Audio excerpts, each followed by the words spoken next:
everyone, and welcome back to Rebook, the show where we talk about the men and the women who be slamming to meet in the middle of the squared circle and the stories they tell in the process. Brother, I'm JB, you got Matt, you also have Jake, and today we are going to talk about all the things happening in professional wrestling because, fellas, it's preview week.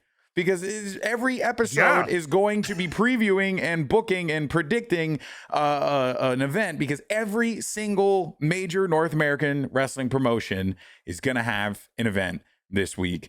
AEW, TNA, and WWE. And thankfully, here at Rebook, we cover all three. So you're going to be just covered with preview juices. Right? No, you don't want to. No, I don't like that at all. No, you don't. Oh, we lost Matt. Okay, that was it. That's all it took to lose Matt. That's crazy. That's wild. All it took. That's all it took. That's nuts. That was. What do you mean? That was a lot. That was a lot in very few words. Preview juice. Thanks. All right. Well, now it's like had a trouble getting into the algorithm before. We're gonna have even more now. It's like chicken droplets landing on the Brussels sprouts. You are making it worse. You are making it worse. Oh man, Matt, how was your weekend? I'm going to move it along. Matt, how was your weekend? It was fine until about 30 seconds ago. Yeah, wow, really. My whole life was crazy, and all that happened on a Tuesday. That's nuts. Yeah, right. That's nuts. Yeah, I watched a lot of Star Trek this weekend. That's what I did. Yeah, just got into a Star Trek kick. Any kind in particular? Any? What was your brand? I have been. So I never watched Enterprise start to finish. Okay. So I'm starting with that. While I'm doing that, I'm also watching Strange New Worlds because I haven't finished it yet, and it is incredible. It genuinely, like, wow. No Deep Space Nine peppered in there. Deep Space Nine gets a rewatch often for me, but really? it's usually a show I'll put on and I'll just leave it in the background. The Adventures of Cisco and Deep Space Nine resonate deeply with me. So I like Deep Space Nine. I just wish I understood it when I was a kid, like what I was watching. I didn't understand all of the the references and all of the very clear parallels to the real world that Deep Space Nine was like trying to emulate. Yeah, I was not paying attention to it. I just thought it was cool that they were in a space station. I was a Voyager guy. I loved Voyager. So I never watched Voyager. That's the one that got me hooked on Star Trek. Really? That's awesome. Yeah. So like, my dad loves Voyager. I had never really watched it that much, and then it was on UPN late at night while the news was on. They'd show reruns. Yeah, man. And it was the only thing. I didn't want to watch the news, so I was like, "Well, I'll see what this is." Was either that and or it became. My parents could not figure out why I was so willing to go to bed at 10 o'clock every night. It was either that or Stargate. I'm upstairs. Right? Yeah. It was like, because I remember the ads. ads. What was the other? Battle Dome. Do you remember Battle Dome on UPN? Battle Dome was like a knockoff of American Gladiators featuring a character named T-Money played by Terry Crews. No freaking way. Yes. That's insane. Hold on. He was awesome. Battle Dome was awesome. Look at that. Battle Dome. Yeah. Okay. Yeah, there he is. There's Terry Crews. Holy moly. That's him. Yeah. Look at that on WCW. Holy crap, dude. Terry Crews right here in the flesh. Yeah. And the dude in the middle. Yeah, both of them, him and the dude in the middle. These three, I think, were like heels, if I remember right. That's Mike O'Hearn on the right. Is that really? Yeah, I think so. It looks like him. On the right, he's like a famous like fitness and bodybuilder guy. He's good friends with Billy Gunn too. Oh wow! I think cool. It is. It looks like him. That's crazy. But yeah, they did. They were on this. Yeah, that's nuts. I did not know that. Yeah, yeah. I watched some Battle Dome. For me, they all had like games they were best at, and it was so wild. I just kept going back to Takeshi's Castle.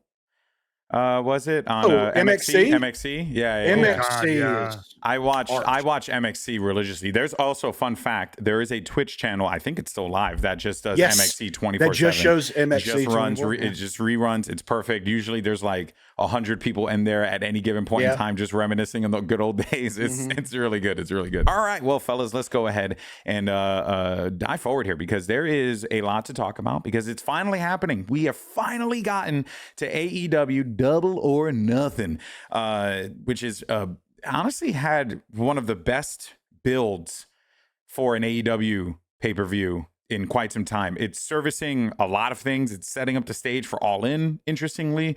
But a lot of these matches, some of them less so, but a lot of the matches on the card had really, really good builds.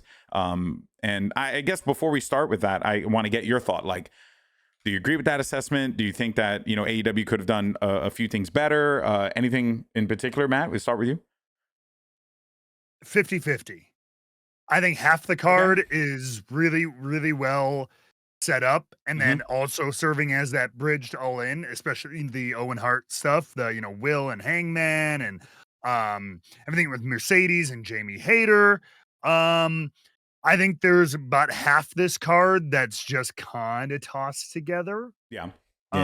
Which AEW so does. Like, AEW does. So yeah, true. And so, like, but the half that is set up though, and that's kind of, to be fair, that's almost any wrestling PLE. There's going to be at least probably 2 or 3 that have either 0 or like 1 or 2 week build kind of thing.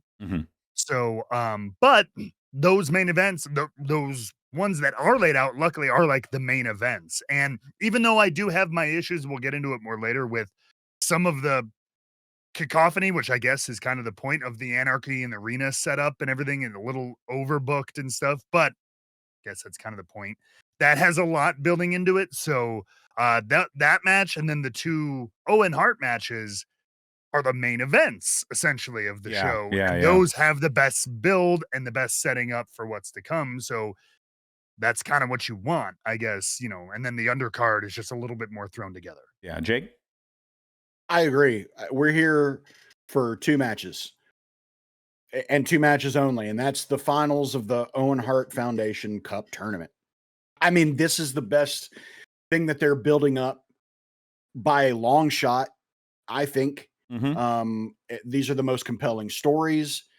The other things, like you said, are just kind of like, you know, I mean, Toni Storm's match just seems like a holdover until we find out who's the winner of the finals. Yeah.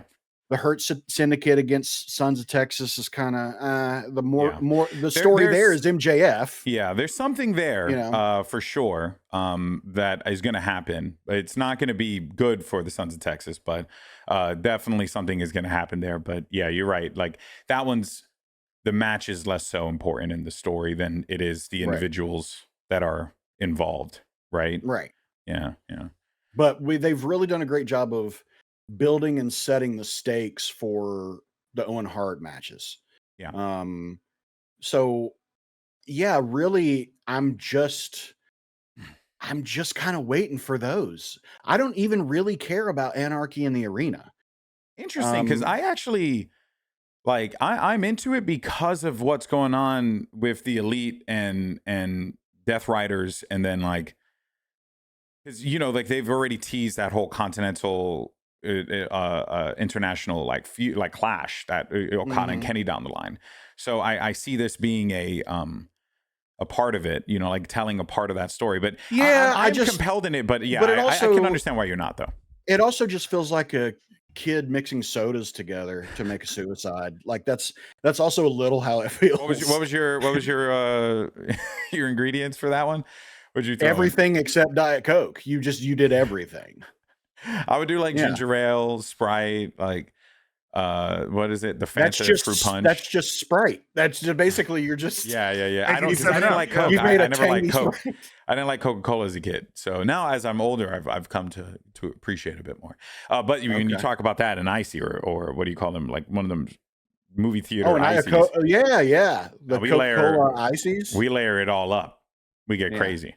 And I guess it is kind of a good metaphor for Anarchy in the arena, just a carnage of layered up smoothie toppings or flavors on top of one another.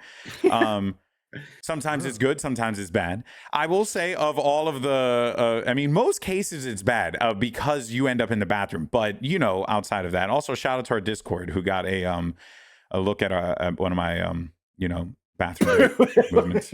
Oh yeah, that's right. Great. That was a good one. Yeah. But I do see what you're saying. I am excited for a few matches on the card because I've been like, I watch Collision fairly often, like, and I've liked Nigel on the show a lot, and I'm really excited for Nigel to be in the ring with Daniel Garcia against FTR. I think this is actually gonna be a really good match and super fun.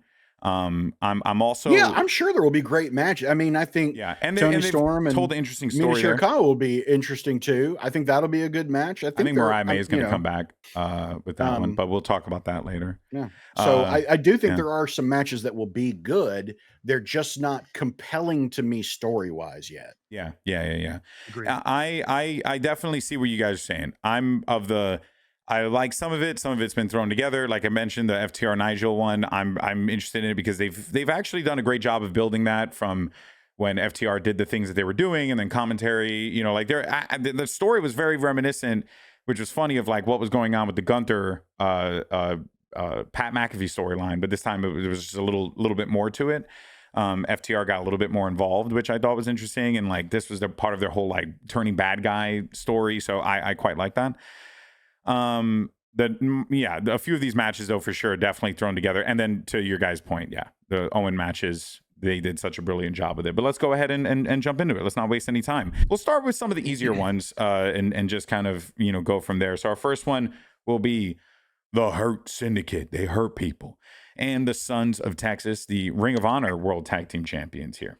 And not only do they hurt people, but as we've learned this past week, apparently they hire people. And good for them. Well done. In this economy, we love that. Well done. MJF is getting an opportunity to join the team. We'll see. DEI hire. We'll see whether or not, for real. We'll see whether or not, like how this plays out. But there are a few interesting little things here. This is for the AEW World Tag Team Championship. They're going up against a Ring of Honor World Tag Team Champions. I don't foresee Hurt Syndicate losing this. But I am curious what comes out of this. Nothing. Right? You don't think anything comes out of this? No. Sell me on anything coming out of this. Well, I think something comes out of it with Sammy Guevara and Dustin. Because you think they break up over this? I actually think something's going to happen here. Typically because Sammy has kind of just been in Ring of Honor for a bit, and then they're bringing him up and having him do a few more matches on Collision. And I could see them moving Sammy away, right? They've been tag champs for a while. So I think there's something there with that, but I don't know, that's not the most compelling thing, right? I definitely think MJF though does get involved somehow, some way, and causes a bit of a problem here, but Hurt Syndicate wins. Right. Yeah. Nothing really all that crazy. I guess we could do it now and just because again, there's not much. There's just not much for us to go off of because we know some of the entrants in it, right? We know that, like to that point, we were speculating and everything before the show, but I don't think they've laid it out in text anywhere for sure. Yeah. Who each member of each team. There were some injuries. So that also threw some like, because for example, Shibata's injured, which is why Swerve is like stepping in this week on Dynamite, and he's fighting the Death Riders. So yeah, that's unfortunate, but you can't really do anything about that. Yeah, I really don't know. I mean, I don't think that the Elite loses because they lost the last one, so I think they're going to win this one. Yeah, they lost Blood and Guts. They lost Blood and Guts, and it's it is the year of lull Death Riders win. So. It is. So yeah, I mean, I have nothing outside of it. I mean, but I will say, regardless, it's going to be insane. These matches are always crazy. They're always like just way over the top. And Anarchy even. It'll be an A-bomb. You can't call it Anarchy without living to the name. It's like do we think because of the nature of this match? I mean, even though other matches like the Owen matches we are seeing as our main events, is this going to end the show? Do you think? It can't. Like the Hangman and Ospreay story is too big, and like that's why like you're going to overshadow that with this thrown together Anarchy at the arena. I mean, it probably will. I'm thinking logistically, just because if you're going to tear up the whole and fight all over the arena and probably rip up the unless side you area, don't spend a lot of time in the ring and then you open with it, and then you could do something like that, but then do you? Because then you can fix the ring while they're out in the. That's possible. You give yourself some cover, so I don't know. Yeah, I don't know. It either starts or ends the show. There's no in between for this because it's too big of a production for them to. Yeah, the middle would be weird. Yeah, middle would just be really weird. But you know what, AEW, you never know. They have a tendency to go off the beaten path with some of these things, which I can respect. Another matchup with middling implications, but I think that there's more meat on this bone than what meets the eye is our women's championship matchup, which will be Toni Storm going up against Mina Shirakawa, who is the recent signee in AEW, the only woman to win an eliminator match that Toni Storm laid out, which was a thing that she started the week prior. She was winning these four-way, eliminator matches. She was doing really well, and then here comes Mina Shirakawa. This really just felt like more, hey, we just signed this big wrestler. Let's get her on the card. But remember, this is Mariah May's like homie.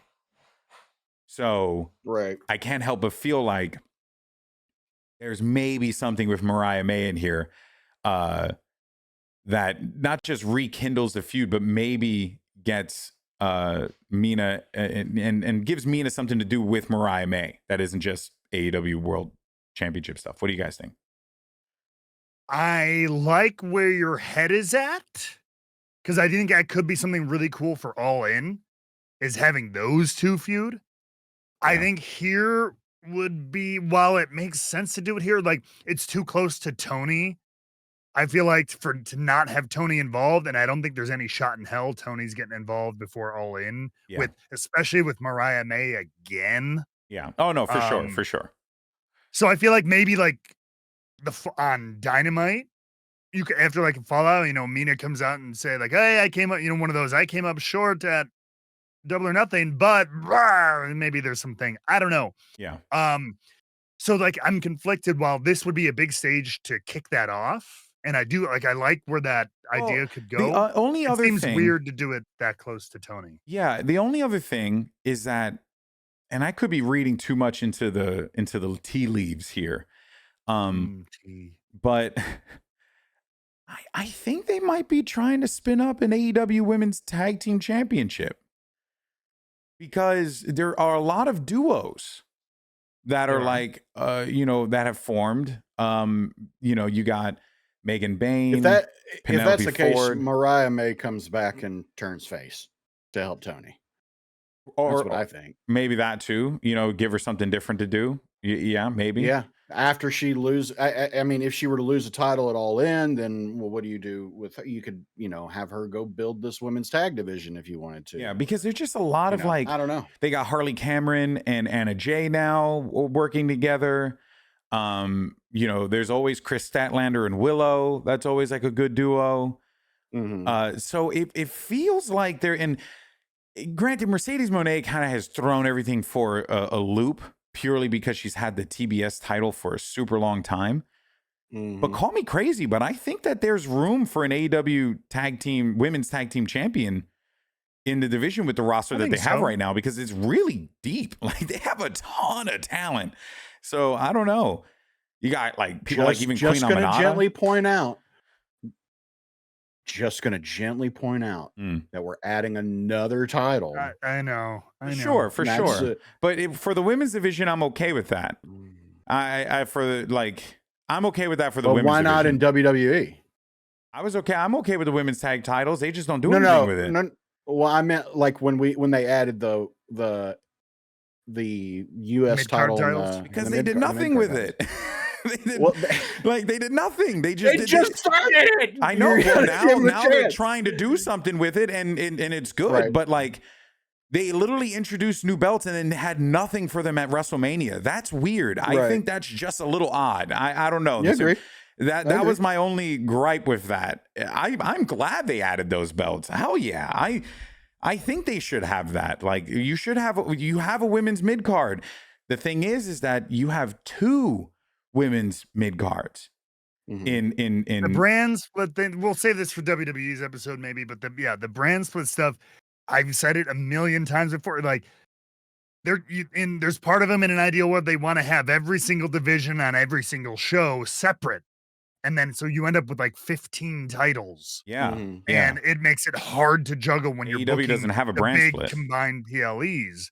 So I agree with that. They have a big roster, huh? Do they need one? A brand split? No. Yeah. No. I actually think what they're doing right now is pretty good. Like I genuinely enjoy the show AEW produces. I really, really like it. Like it's Dynamite they use for big moments, big matches, and then Collision they use for like things like the trios titles, building up, certain wrestlers. They do the luchas a lot on Collision. Like the luchas are always on Collision. So in a way, there almost kind of is a brand split. There is a brand split, but it's not to the degree because like everyone's everywhere, right? Like Toni Storm's done a bulk of her eliminator matches on Collision, So like, I just think that like there's an opportunity here for it, and I'm curious if this is going to start it. But if they don't, they don't. It is what it is. But I think that there's a deep enough roster for them to do a women's tag division, and it would be sick because they have a lot of great pairs right now. Harley Cameron and Anna Jay to the top of the moon. That is one of the funniest pairings. Harley Cameron bit Anna Jay's ass on TV. Like shout out to her. That was. Ambitious. All right. Shoot your shot, I guess. Shoot your shot, Harley, I guess, right? All right, our next matchup. Let's continue to move this one along here. We got Nigel McGuinness and FTR. Sorry, Nigel McGuinness and Daniel Garcia with FTR. And look at the little Stokely over here. Down at the bottom of the poster. All the way over here in the corner. Why is the zipper of his tracksuit neon as well? Like the cactus and the sign? It's glowing. The graphic designer 100% is trolling, and I'm all about it. I'm all about it because there's no world that this wasn't meant to be a troll. Also, Cash, brother. I mean, the got chest some hair, serious sternbush there. Just it really turned up on black on the slider and the graphics on for the filters and shit. All right, this is T and FTR's testosterone, baby. Indeed, it is. Nigel McGuinness back in the ring, fellas. It's just going to be great to see him doing his thing again with Daniel Garcia. I'm expecting this to be FTR winning, but I would like to see Nigel McGuinness just, separate some. He'll get his moment. And some hands, get his moment. Get a couple European uppercuts in there, right? Get a couple of his trademark freaking shove push thing that he likes to do. I'm excited for this. Who you guys think is going to win this one? I'd go FTR probably as well. I mean, they're the ones. They're the unit. They're in a new character direction that they probably want to be propelled forward. Obviously, what does this new character lead to? That's what I'm wondering. I don't know. I mean, our back pocket prediction, I think, is still in play, which is FTR versus Cope and Christian Cage at All In. So I think they build some momentum heading into that for a Cope return, and then. In the time between now and then, there's some patriarchy explosion maybe with Nick Wayne and everything like that. Because they've been teasing that's still kind of way off, I think, and a little bit of wishful thinking. But that said, I still think FTR, this new direction, and obviously Nigel's primary job is going to be back at the desk. So like, there's not really a lot of meat on the bone for him to go forward unless they really wanted to. But I think he'll have his moment. But I think FTR and Stokely, I like this for Nigel.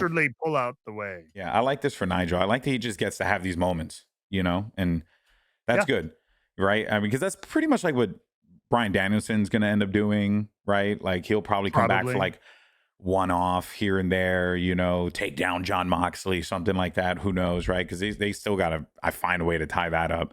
What if he becomes the new stressed out retail store manager a la Christopher Daniels, the day-to-day like authority figure whenever he is ready and feels like it. I think he'd be great, man. I think he'd be great. He could like do his own like Nick Aldis impression. Well, I mean, and also Brian did that too, right? He also did the whole he was a manager GM. thing. So yeah, that'd be kind of cool. Short but the most shirt with a tie. Yeah. Most important thing out of this one, Jake, he's a little Stokely over here in the corner. Look at him. the little Stokely. Look at him. How does he factor into this match, Jake? He looks so mad. Yeah, he looks so. He's gonna be a little shit. I can't wait. I don't know how he figures into it, but yeah, he's gonna be involved in some capacity. It's been such a bizarre union, this FTR Stokely Hathaway thing, but I really like it. It's so freaking weird. Yeah, I imagine it's just he's really gonna be there to needle Nigel McGunness. I think that's really what he's there for, is to just get under his skin and in his head for FTR. I mean, that's usually what he does anyway to anybody, but I think it'll be more directed at Nigel.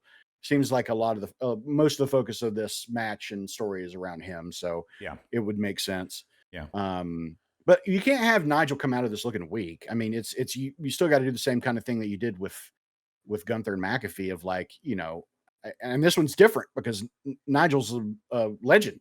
I mean, he's he's incredible. Different. So he's got to come out. He's got to have a lot of offense. I think it's still going to be a really good match. I hope he doesn't take the pin. I think that would kind of defeat the purpose a little bit. See, I'm on the other side. I think you kind of have to take the pin out because Daniel's the one who's full time. It's either a pin or disqualification. It's one or the other. Yeah, Nigel takes and Nigel's, again, to the point, is that he's going to go back, and his main duty will be that, and like. Do I need to get up again? Do I need to get up and leave? Hey, I didn't say chicken droplets or whatever the hell it was. I'm sorry, it was actually chicken juices. Okay. But yeah, I think Nigel, you take the fall on him after, again, with some heat. I don't think it's not clean. I don't think it's clean. You have some shenanigans, and then you give a little bit of leeway for Daniel Garcia, who, again, whether this continues or whether he goes somewhere else, so it just leaves him a little bit in a. I also really am getting sick and I'm someone who's in the freaking business. I'm so sick of the overuse of the term, like looking like jobbing and looking weak versus looking strong, and like, which I get, but people overuse it. Like, if you lose a match, you look weak, and I'm like. Even if it's a 20-minute banger, they're like, oh, well, he lost to that person. They look weak. And I'm like, it's so tiring. You don't even know what you're talking about. It's so tiring, bro. It's the most like. It's all fake. And I'm in the business. It's all fake. So like we're telling it's a scripted, it's a movie. We're telling you a story. There's reasons things ideally, there's reasons things happen. They happen a certain way and for a certain reason. It doesn't mean anyone's better or worse.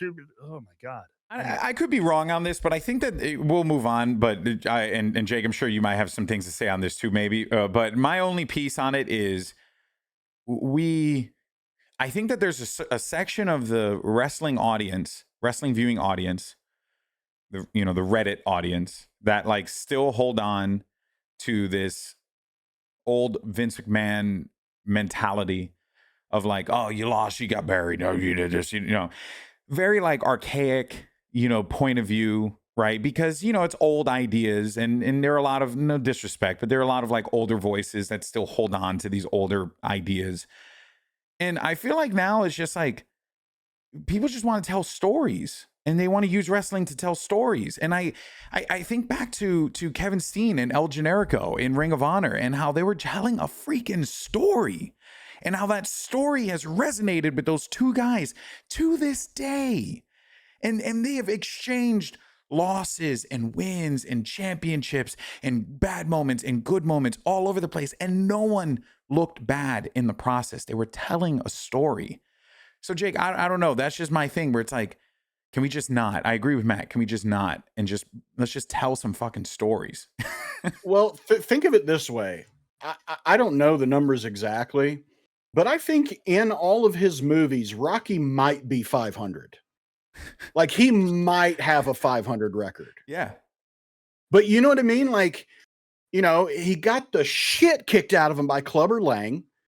And then what does he do? He comes back stronger. So first of all, it's not impossible to lose and still look strong, or rather, I'll just say not weak.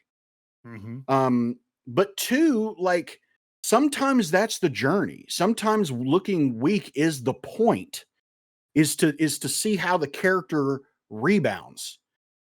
Because that's where the attachment and relatability to these characters comes. Like if they're just kicking ass all the time, like, yeah, that's fun to a point.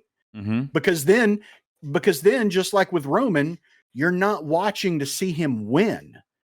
You're watching to see him lose. And that's kind of the point. Like there's more to these losses than just this fictional win-loss column. Yeah. And yeah, I think I agree to it. Now I will say, I think, cause I'm also part of the Squared Circle subreddit. Oh, I left that ages ago. I'll stand up for, I think a lot of them are better than you think. I think the worst is on like Twitter and Blue Sky and like that kind of, like they're awful. Awful. It's just a sea of sadness. And not just in wrestling, but so yeah, I think that's kind of the problem. But I think a lot of what I see on Squared Circle is people like saying like, oh, hey, this is something that wasn't happening in the background. Could something be happening here? So yeah, I think they're getting more attuned to it. But the problem is it's just a loud, for them. I think it's a loud minority. I think it's selective for them though, if we're being honest. Because I see the posts. They're story bits, and then they're always like, AEW has no stories. I'm like, they literally do. You just don't watch it, so you don't pay attention to it. Now we're outside our purview. Yeah, I feel like you need to change to just top comments and not like, don't sort by controversial. What are you doing? I tried, but that's also part of the reason why I did want to do a show like this. Because it was this absence of like paying attention to everything, right? And sometimes some things don't require that much more analysis. Like this doesn't require that much more analysis outside of what it is. But sometimes, you can do cool things out of this, and you got to be willing to let those stories be told. It always brings me back to WrestleMania 39 when I remember going with my buddy Gaskin. We were excited to see Cody beat Roman and do all this stuff. And then he lost. And I remember being like mad at first, but then I was like, you know what though? Maybe there's a bigger story that they could tell here. And they did. And they told an incredible story. So again, I just think you got to be willing to let the story play out. It could have been easily viewed as Cody got buried. I think, and speaking to like, the reason that we're doing this is, we don't see a whole lot of positive, but like, I don't want to be saccharine sweet. Like I like, and I think I don't think we are. I think it's important to call out objectively bad shit when there's objectively bad shit. Yeah. Even though like a lot of it is subjective, some of it is bad and should be called out, but it doesn't need to be focused on. Exactly. It's also not, it also isn't like the, like it's a small representation. It's a small sample size compared to other stuff that these companies have done. So like, afford them some leeway, because at the end of the day, you're still going to come back and you're still going to be entertained at some point. But because you want to see great professional wrestling, and you want to see these people do with, like, if there's one thing I've learned in my life, it's that I take great joy out of seeing folks who enjoy doing something or doing something that they enjoy. Like if they like wrestling, if they like esports, if they like, theater, it's cool, to see someone perform and do something that they love, that they have passion for. And that is what has brought all of us back time and time again. Speaking of the passion and the joy of wrestling, let's move forward here. I thought you were going to talk about the Passion of the Christ sequel that's coming out. I can't believe we're even getting that. Anyway, stay tuned for a review. We'll go see it. The Rebook review, Passion of the Christ 2. Let's Electric Boogaloo. Let's do a coin flip. What do we want to do? We have 2 matches remaining, and it's both of the Owen Hart finals. We want to do the men's final or the women's final first? Let's start with the women's final. Start with the women's final. All right, your women's final for the Owen Hart Foundation tournament. Probably one of the best put together tournaments that they have done in quite some time. And it is, of course, Jamie Hayter versus Mercedes Mone in what is shaping up to be an interesting one because so many things can happen out of this. But one piece of the puzzle that we have laid out, and if you haven't had a chance to go back and watch our breakdowns and our analysis of what we were expecting for these matches, we did the women's title match 2 weeks ago. The women's final match 2 weeks ago on Rebook. So go and find the AEW episode for that one. We said that Mercedes Mone, the story could be she goes in to All In, cash poor, Mercedes Pone, because she loses all her belts on the way and on the road to this. But this is a big matchup here. So, fellas, we got to get to this point somehow, maybe. Who knows? Where do we go? How do we get there? How does this match play out? What's the prediction? Who wants to go first? I mean, I'm staying right where we were before. I don't think anything has changed my mind. I mean, we've already seen some of it start to come to fruition. That graphic technically needs to be updated. That belt on her shoulder, on her right shoulder, screen left. Yeah, right. Stage right. It's a little cut off, yes. But yeah. House left, stage right. That's the New Japan Strong Women's title that she lost. Yep. Mm-hmm. So that's one piece of the and the AEW audience were shown that she lost the belt in the match where I forget her Azumi, who won the belt. She showed up and with the title in hand, and she didn't win the eliminator match, but she was involved in it. And now the audience knows that she's lost the belt. I don't know. I could see them because the other belts aren't like that big, right? I think one of them is like the Rev Pro, and then the big ones were the Strong title, and then of course the TBS title. So, and I could see her just like not showing up with the Rev Pro belt and just leaving that. Yeah, I could see that kind of fading into the background and maybe not making a huge thing of that. But I think all this to say, I think she wins this match. She gets her shot at All In, but I think on the way she loses the TBS title.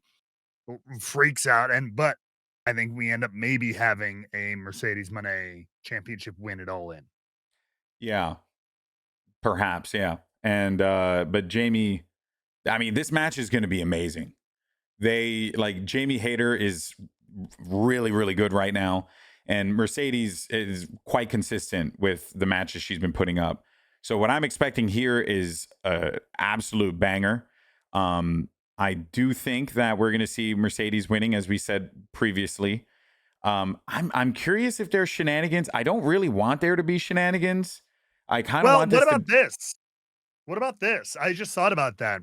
So because Jamie Hayter, again, I just don't see her on that marquee level. She's been doing good work, but I don't think she's at that marquee level quite yet. But what if there are shenanigans? There are shenanigans. Mercedes pulls it out, but it gets called out. And like, look, what happened on Sunday happened. She's got her match. I know that sucks. We can't redo that match, but you get a TBS title. Like a ref bump. You could do a ref bump, maybe. Or like pulling the tides, holding the ropes. Anything that ends up getting caught clear as day. Yeah. That on the video anyway. But then, so she has a gripe. She has a legitimate beef with the result, but it's all right. Well, it already happened. We're not going to redo that tournament match, whatever, unfortunately, but we can give you a TBS title shot. Mm-hmm. And then whether it's Toni Storm who comes out and just waves from the balcony, like distracts Mercedes Mone, and then Jamie Hayter wins the TBS title, which would be a nice kind of atta-boy kind of feeling for her, which could carry her to All In for maybe a big match or something like that. But, and it gets the title off Mercedes heading into All In, kind of like gives everybody what they want in different ways. Yeah. Fascinating way to get there, Jake. Right. I think that is different and kind of cool. What do you think? Yeah. I think what would be interesting is if like we talked about, she didn't come out with one of her belts and we didn't really think anything of it. And then, she tries to use the TBS championship to win, and she gets caught with it, so they throw it away. She tries to use the you know, and then the one that she didn't come out with, she hid under the ring before the match. Sure. She takes that out, uses it. No one expected it. That's how she wins the match. Like, I think that would be brilliant. Yeah. And it would, get this, make Hayter look good in losing. Yeah. because if you have this back and forth and Mercedes is like, I can't put this chick away, I got to do something. And finally it has to cheat to win. And then, like you said, that gives her an opportunity at the TBS title, which she loses going into All In. I mean, that's good shit. Yeah. That's good shit. There really is something that they can do with this for Jamie, for Mercedes, for Toni. I finally feel like the women's division is moving, and it's yeah, I'm excited for this match. I'm looking forward to it. But we all are on the same page. Mercedes Mone should walk away as the winner of the Owen Hart Cup Foundation tournament. I am less compelled by Jamie Hayter winning, because I'm less compelled by her and Toni at All In. But I will say that Toni constantly making fun of Jamie Hayter being from another era would make for hilarious TV. So, you know, I'm also not all that mad about that, because that when she made that joke, that thing, like, one thing I noticed about Toni Storm promos is because she's so good, people are just listening. If you're like, they're very intently listening to everything she says and like reacting, and she's so good, but she's got to wait a little bit longer for these punchlines, because she says something and then she moves into something immediately after that's like equally as funny, but like people don't hear it because they're like laughing at the thing she had just said. Just saying, Toni, you're right there, guy. Everything's been hilarious. We get down to the wire. We've been building to this the entire time. It's been a pretty damn fun one. It's our final. Hangman Adam Page versus Will Ospreay. Who will take on Jon Moxley for the AEW World Championship at All In? The conversation's been all over the place. Jake, lots of opinions have been given. Where are you at right now? I don't think I've changed. The story, the better story, is Hangman goes over. That, I think, is the better story. Yep. I just don't see anything to the contrary. And it's not that what we've been doing with Will hasn't been interesting, hasn't been fun. It has. But like, it's this stuff with Hangman has just been exceptional. Yeah. Like I think it's the most compelling story in wrestling right now. And I think you have to, pardon the pun, pull the trigger on Hangman. Yeah. That's where I'm going. I'm saying Hangman comes out on top. Yeah. All right. Matt? Yeah, like, it just is. It fits better, man. Will is like an easy one, just a regular 101 kind of thing. Like the really exciting, athletic, good guy who everybody's liked all along wins and goes and beats the bad guy at All In kind of thing. Like, is kind of 101. It'll work, but damn, yeah, the Hangman stuff is so much more interesting. And given that, again, it's now finally getting closer, but we still have over a full month. We have like 2 months, actually. Yeah, we have 2 months, basically. You have time to really dig down deep, or like really have the Death Riders or whoever else put this Hangman on a path, Hangman on a redemption trail, really put him in the dumps, put him deep in the heat, deep in the mud, to where nobody thinks he's gonna win. Maybe not even himself. And when the moment's right, deep in the heart of Texas, he gets it done with a posse. Maybe, I don't know. I still love the idea of, like, he's been such a piece of shit for the last couple of years, especially in AEW. that like he has no allies, he has no friends. Even this shit with Will, like it's so tenuous. Like they've partnered with the Don Callis family stuff, but like I loved the tag match with all the close calls and all the miscues. I just love that tension being built. I'm just glad that like they could do the cowboy shit. You know, like they could actually like channel and get the cowboy shit and like have that moment where it's like everyone tries, but in the end, cowboy shit, man. He just wins. Like I just think it's like a cool thing. I don't think there's a lot of the them left. Vanderland gang. And it might it's really cheesy. It's really cheesy. And I legitimately I wish I had more time to research it off the top of my head. Hangman wins.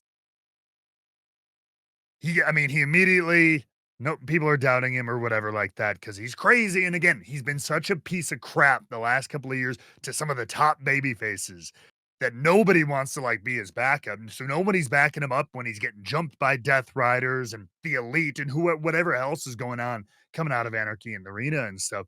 He's got no backup. You know what I mean? He's cut any possible ally due to his actions. He's a criminal. He's a thug. He's a train robber. You know what I mean? Yeah. He's done nothing but bad things.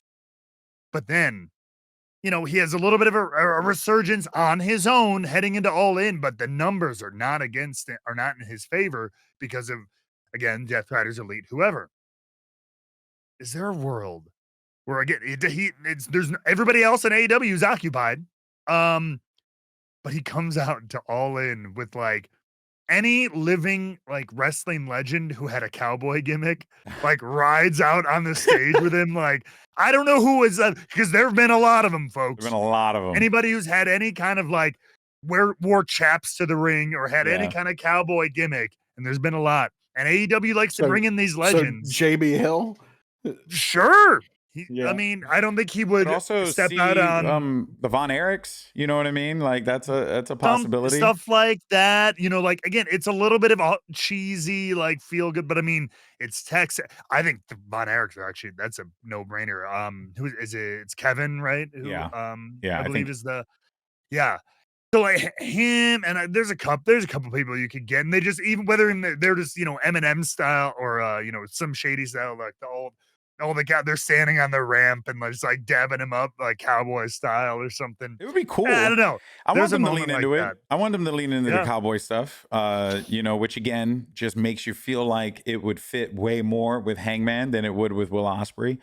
But the thing is that Will Ospreay wins is kind of a thing. painfully aware. We've mentioned it now a bunch of times here. And there are times where we thought he should have lost because it would serve a little bit better in the story. And he didn't, but it turned out not to be that bad.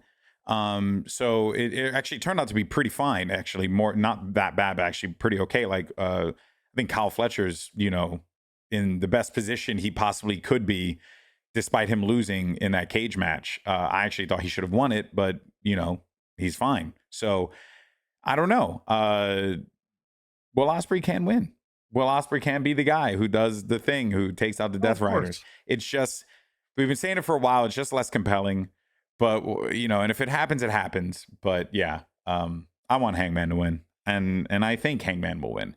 I just think it makes narrative sense. It just makes way more narrative sense just to have him win. And if he doesn't win, then we'd have to question that narrative on the show, and we have to figure out where it will be going if that's the case, because the only possible direction that I fear is that it'll be Hangman Swerve teaming up to take on the Young Bucks at All In, and that does not interest me as much as Hangman being the one to dethrone the Death Riders. Agreed. I think it could be interesting, like enough, but it's not as it could be not as right. exactly so that's really it. But yeah, guys, we want to hear from you. Who do you think is going to walk away at All In as the winners of the Owen Hart Foundation tournament? What are your thoughts on the tournament? Did you enjoy it? Did you not enjoy it? What were some things that you'd like to see them improve going into the next one? I would make the case that this was probably the best direction for the Owen Hart tournament in recent years because, they had the weird belt. It didn't really lead to much. Like, remember when Adam Cole and Britt Baker won it? And they would just sat there with pink titles and there just wasn't anything more to it than that. And then this has felt important. This has felt important. It feels like the Continental Classic, just a little like bit. the winter version or the spring version. I mean, this feels like it's a totally different setup. Of course, this is like their Rumble. Yeah. It has that feeling of, all right, we're going to find out our Mania main event, our all-in main events. You know what I mean? For our top titles, the men's and women's.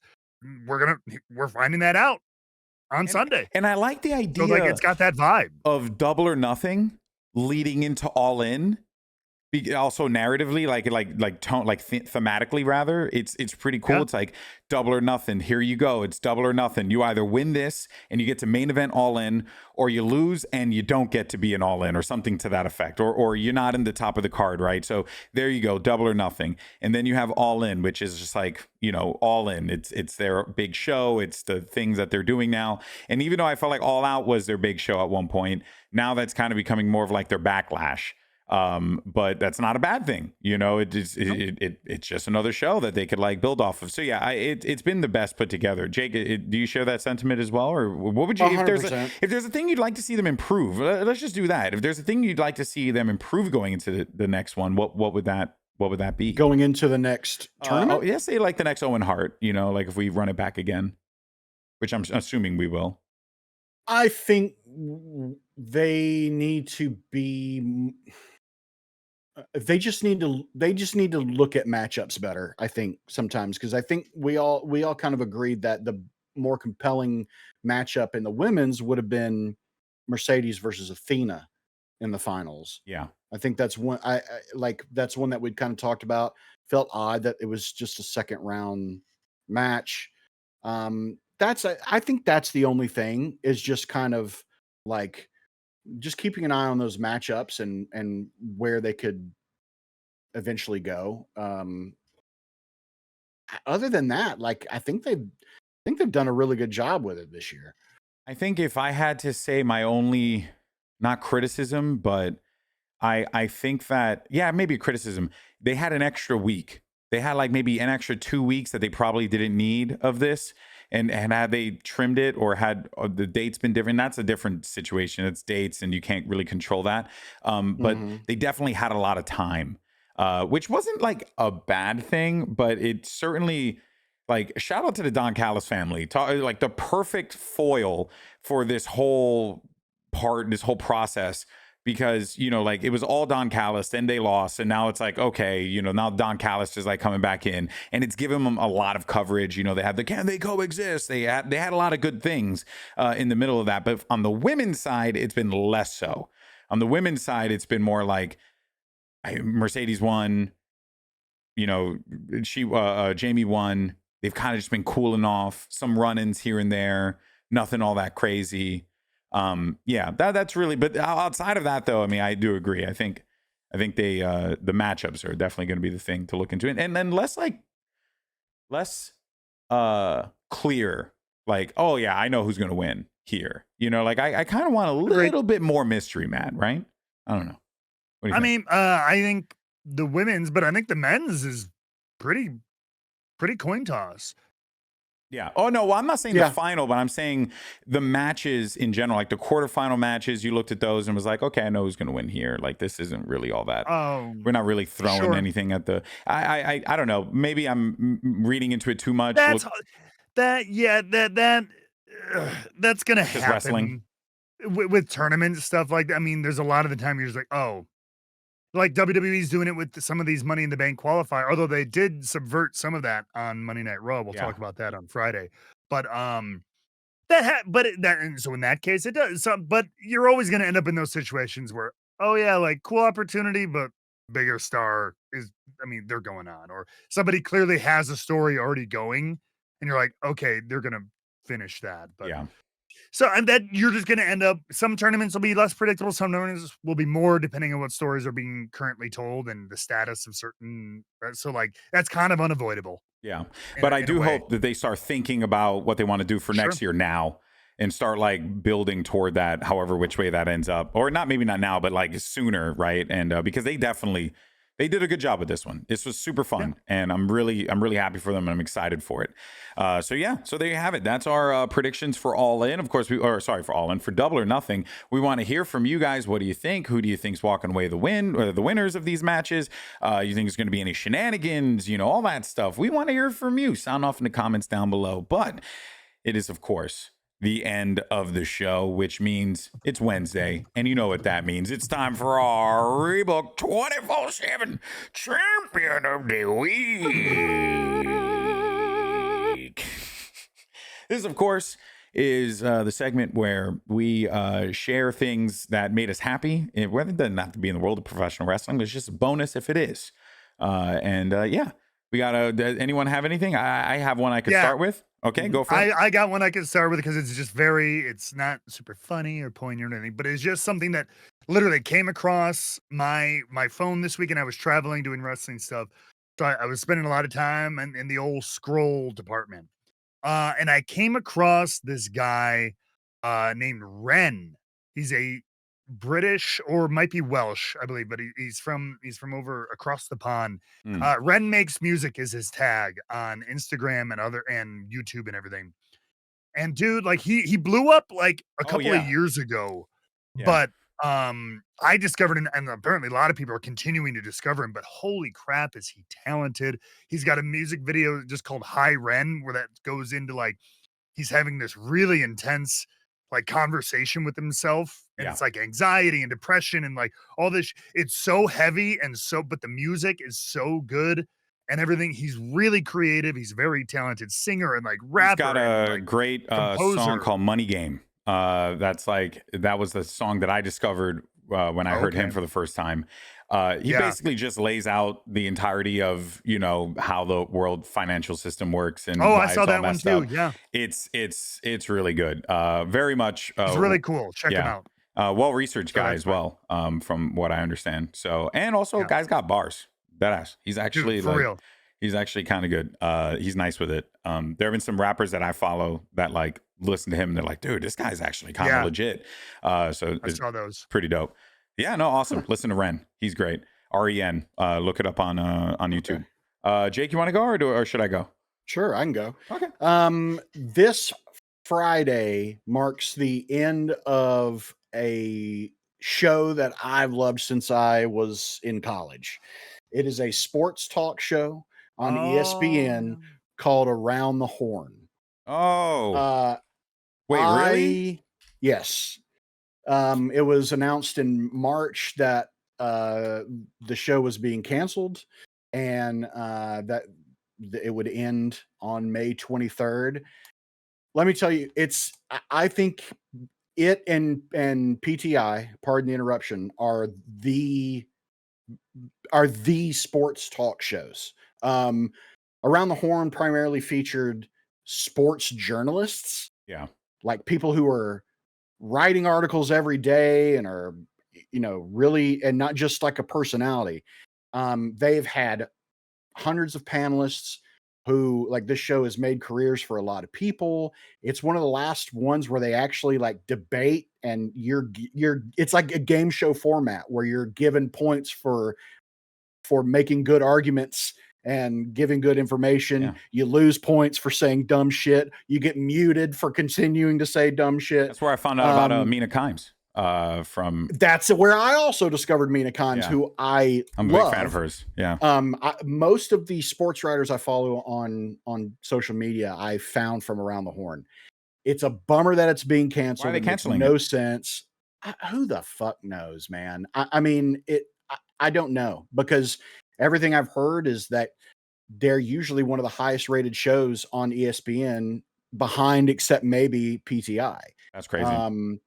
And I'm sure they're going to say money, but like, you can't tell me that that's an expensive show to produce. So I don't know. I guess because ESPN's leaning more into the entertainment aspect than the sports aspect, which is a real bummer.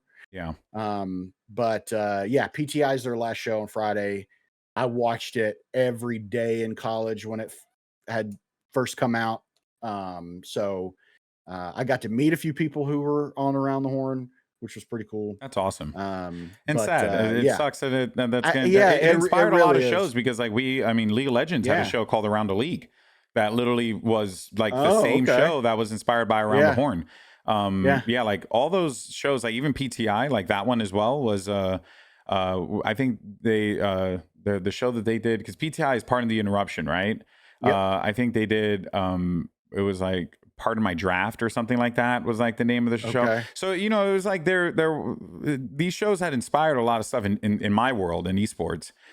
So it does really suck to see that shut down. It just sucks because like they never really got going in esports, because people just don't pay attention to esports journalists, and they only really care when it's like someone who's a social media influencer who puts journalists in their bio. So, it's great. It's all great. It's just great. But yeah. Hey, well, you know what? Shout out to Around the Horn, because that was it was a very influential show. Love that show. Mine is going to be a bit more on the fun end.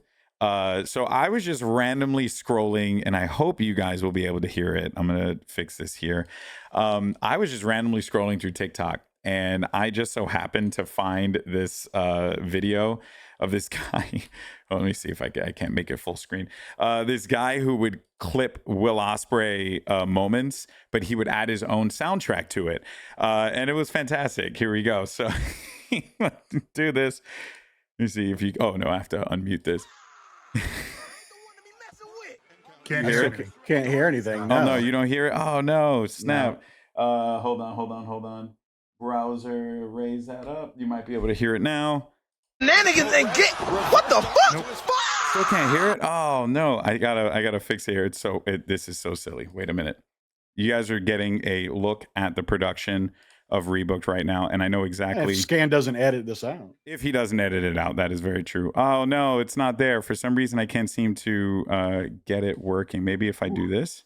I ain't the one to be messing with. You hear it? No? Oh man. Anyway, so I'm gonna mute it, but I'm gonna show everyone. So basically, this thing, this dude, whenever Will Ospreay would hit, he would make the sound effect and go "Pia!" like that every single time, and then he would do it again, and out of nowhere you'd see him, he'd be like, "Oh, look at this fool!"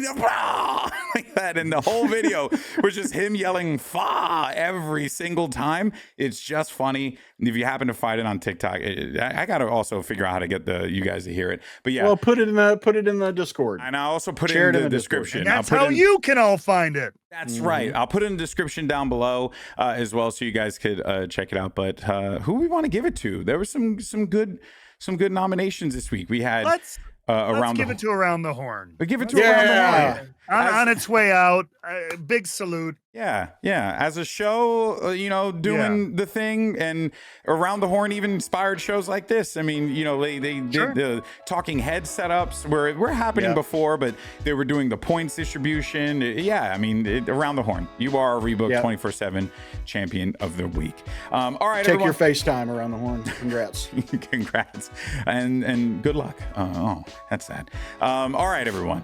That is going to do it for us here today for our AEW show. Of course, we have Double or Nothing this weekend, so we want to hear from you. Let us know if you made it this far in the show. Let us know who you think is going to walk away as the winners of the Owen Hart Foundation Finals. Is it going to be Hangman, or is it going to be Will Ospreay? Is it going to be Jamie? Is it going to be Mercedes? And if you say your prediction, leave some meat down in the comments, so this way we know you made it to the end.